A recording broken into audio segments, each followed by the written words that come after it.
అమ్మా, హ్మ్. జంతు బలి పైన మీ హ్మ్. వివరణ ఏంటి అసలు? అమ్మవారు ఉపాసకులుగా. జంతు బలులు నేను చూసిన దాన్ని బట్టి ఇది ఎక్కడ ఆగమాల్లో లేదు కానీ మీకు రుద్రచండీ స్తోత్రం అని ఒకటి ఉంటుంది. హ్మ్. దాంట్లో బలిప్రియ అని ఉంటుంది అనమాట అమ్మవారికి ఒక హ్మ్. నామం ఉంటుంది రుద్రచండీ స్తోత్రంలో. నేను నా ఉపాసన మార్గంలో అబ్జర్వ్ చేసిన దాన్ని బట్టి ఏదైనా నెగిటివ్ ఎవరికైనా ఈ ప్రేతాత్మలు పడతాయి కదా, హ్మ్.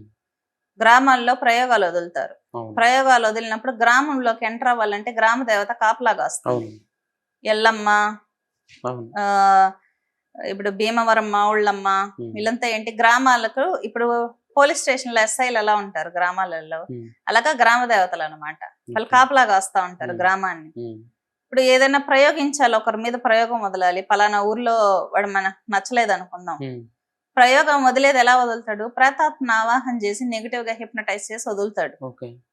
ఆ ప్రేతాత్మని కంట్రోల్ చేస్తుంది అమ్మవారు. శూలం కత్తెత్తుకొని తిరుగుతూ ఉంటుంది అవును. చుట్టూ, హ్మ్. ఆపుతుంది అమ్మవారు గ్రామ దేవత. సో అతను వెళ్ళలేదనుకో, నెగిటివ్ ని క్లియర్ చేసేటప్పుడు అమ్మవారు ముందు బలిస్తారు. హ్మ్. ఆ నెగిటివ్ ప్రేతాత్మలకు అంతా అమ్మేవారు కాళికాదేవి. హ్మ్. అమ్మవారు బలి స్వీకరించదు. ఆ నెగిటివ్ బ్లడ్ కొడతారు చూసారా, హ్మ్. ఈ ప్రయోగాలు వదిలినవన్నీ వెళ్ళి అక్కడ రక్తాన్ని తాగి శాంతిగా ఉంటాయి అన్నమాట. అప్పుడు అమ్మవారు నోరు తెరిచి లాగేస్తుంది ఆ నెగిటివ్ ఎనర్జీని అంతా.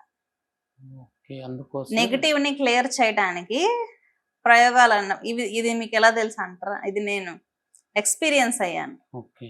నెగిటివ్ ఎనర్జీస్ అమ్మవారి ముందు బలిచ్చినప్పుడు ఈ ప్రయోగాలన్నీ వచ్చి ఆ బ్లడ్ మీద పడతాయి అన్నమాట. ఓకే. పడినప్పుడు అమ్మవారు నోరు తెరిచి లాగేస్తుంది ఆ నెగిటివ్ ఎనర్జీస్. ఇవన్నీ ఏంటంటే నా స్వానుభవం ఇది. ఓకే. నేను చూసిన దాన్ని బట్టి నా ఎక్స్పీరియన్స్, నా సాధన ఇది. దీనికి ఎక్కడ ప్రామాణికం అయితే లేదు. నాకు అలా అర్థమైంది మరి.